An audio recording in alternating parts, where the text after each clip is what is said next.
ते बाकी मौत ते हर एक दे वास्ते अटल है। ये तो हर एक नूं आनी है। कोई जवान है उनकी जवानी च लिखी है, कोई बच्चा है उनकी बचपन च लिखी है, कोई बुढ़ा है उनकी बुढ़ापे च लिखी है, कोई औलाद वाले उनकी औलाद वाले विच लिखी है। तो संगियो ये हर एक दे वास्ते अटल है। इहदे वास्ते मौलाना रूम सरकार एक मिसाल दी है। आप सरकार ने मूसा अलैहिस्सलाम दे दौर दे अंदर एक वाकया बयान फरमाया मूसा अलैहिस्सलाम दे दौर दे अंदर एक बंदा मूसा अलैहिस्सलाम दे कोल आया, आके कहंदा मूसा अलैहिस्सलाम मैनू परिंदियां दी बोलियां सिखाओ, मैं परिंदियां दी बोलियां सीखना चाहना। मूसा अलैहिस्सलाम फरमाया ना सिख चंगा रह जाएगा। कहने लगे नहीं जी मैं सीखनी है। मूसा अलैहिस्सलाम फरमाया ठीक है मैं अपने रब दे कोल हम कलाम हुन्ना, जो उधर हुक्म हो गया तो तेनू सिखा देवांगा। मूसा अलैहिस्सलाम गए कोहे तूर ते अल्लाह ताला दी बारगाह दे अंदर अर्ज कीती या रब्बे बारी ताला ये तेरा बंदा है ते मेरा उम्मती है, मैनू कहंदा मैनू परिंदियां दी बोलियां सिखा दिओ ते की हुक्म है? अल्लाह ताला फरमाया सिखा देगा। ये जाने देंदा कम जाने असी तां बंदियां नू इख्तियार दे छड्डे ने, चाहे नेकी करन ते चाहे बुराई करन, इनू तुसा सिखा दिओ। मूसा अलैहिस्सलाम गए दोबारा जाके समझाया ए बेटा तू इस गल तो बाद आ जा, तेरे को बर्दाश्त नहीं हो। कहने लगे नहीं जी मैनू सिखाओ। मूसा अलैहिस्सलाम दे छड्डा इल्म। इसरार दे नाल उनदे घर दे अंदर एक कुत्ता सी ते एक मुर्गा सी। उन्हां दी बोलियां उन्हें सीख लियां, घर दे अंदर चला गया। एक गुलाम सी उनदे घर दे अंदर रखी हुई, उन्हें दस्तरखान जाड़िया ते रोटी दे टुकड़े थले डिगे, वो मुर्गे ने चुक के खा लिया। तो जेड़ा सी नाल कुत्ता बोल के कहन लग्या मुर्गिया तू ते दाना भी चुक के गुजारा कर सकना है, तू मेरी रोजी क्यों खान लग पे? हुण एक कोल बैठा सुन रहा सी। वो जेड़ा सी मुर्गा वो कहन लग्या तू परेशानी ना ले, कल अपने मालिक दा घोड़ा फौत हो जाना है ते तेनू खुली खुराक लभ जाएगी, वो असी ते खान नू रह तू घोड़ा खा ले।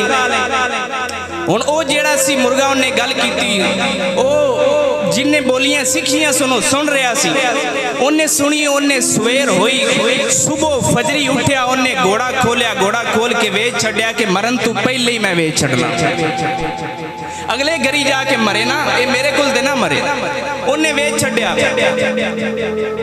कुत्ता मुर्गे दे कोल आया आके कहन लग्या तू गल गलत कीती है, झूठ बोलना है, सवेरे बांगा देना ते दिन नूं झूठ बोलना है, सुबह बांग देना, तेरे ते किन्ने एतबार करना है, चंगा तू बंदा है। कहन लग्या तू परेशानी ना ले, आज मालिक दा उठ फौत हो जाएगा ते तू उठ खा ले। उस मालिक ने उन सुन लिया सी, मालिक सुनिया सवेर हुई उन्हें उठ भी वेच छड्या। उन्हें आख्या अगले घर जाके फौत होवे ना मेरे कोल ते ना मरे।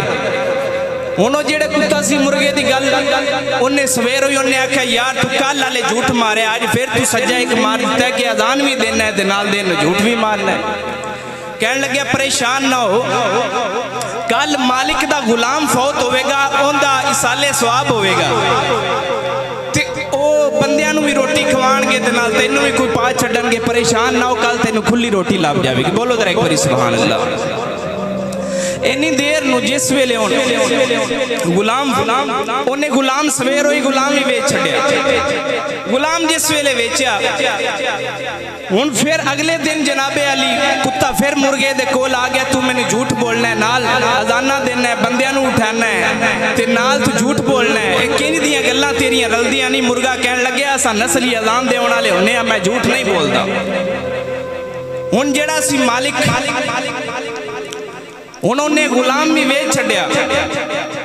हुण मुर्गा ते कुत्ता आपस दे अंदर गल कर रहे ने, इन्नी देर नूं मालिक भी सुन रहा। मालिक कहन लग्या, मालिक सुनदा पे, मुर्गा कहन लग्या परेशान नहीं होना, तेनू रोजी खुली लभेगी, कल अपने मालिक दी वारी आ गई, कल अपना मालिक फौत हो जाना है। और मालिक कित्थे नसे ते किन्नू अपने आप नूं वेचे? बोल तो सही एक बार सुभान अल्लाह। मालूम होया अपनी मौत जेड़ी है वो टल जेड़े वक्त ते लिखी है आनी है। हुण बज्जिया परेशानी दा आलम बनया, परेशान हो के मूसा अलैहिस्सलाम दे कोल, मूसा अलैहिस्सलाम तुसा नबी हो, मेहरबानी फरमाओ कि मैनू जेड़ी हुण मौत आ गई, इनू तो टालो, मैं तो बड़ा मुसीबत दे अंदर फस गया। मूसा अलैहिस्सलाम ने क्या तेनू उस वेले क्या सी ना, बोलियां ना सिख, तेनू क्या सी बोलियां ना सिख। हुण ये जेड़ी तेरे ते मौत आ गई, अल्लाह ताला दी तकदीर तेरे ते आ गई है, हुण तेनू मिलनी ये हुण बर्दाश्त कर, हुण तीर कमान दे विचों निकल चुके है, हुण ये तेरे वास्ते ये मौत लिखी जा चुकी है। ते मूसा अलैहिस्सलाम ने फरमाया मैं तेरे वास्ते हाँ एक है ईमान दी, तेरे वास्ते मैं ईमान दी दुआ कर छड़ना कि अल्लाह ताला तेनू ईमान ते मौत दे छड़ेगा। मूसा अलैहिस्सलाम दे कोल ईमान दी दुआ मंगाई ते ओ दिहाड़ होया फौत हो गया। इमाम जलालुद्दीन रूमी फरमांदे ने, आप फरमांदे हुंदे ने कि जिस वेले तेनू माल दा नुकसान हो रहा होवे, तेरे बदन दा नुकसान हो रहा होवे, ओ तेरी जान दा सदका हुंदा है, ओ तेरी जान दा सदका हुंदा है कि जेड़ा नुकसान तेरे माल विचों रब पूरा गड़ा छड़दा है, ओ तेरी जान उहदे सदके वध रही हुंदी है। ते जेड़ी तकलीफ अल्लाह तेनू देंदा है ओनू बर्दाश्त करना चाहिए है, उहदे अगे आकड़ना नहीं चाहिए। बोल जरा एक बारी सुभान अल्लाह। पानी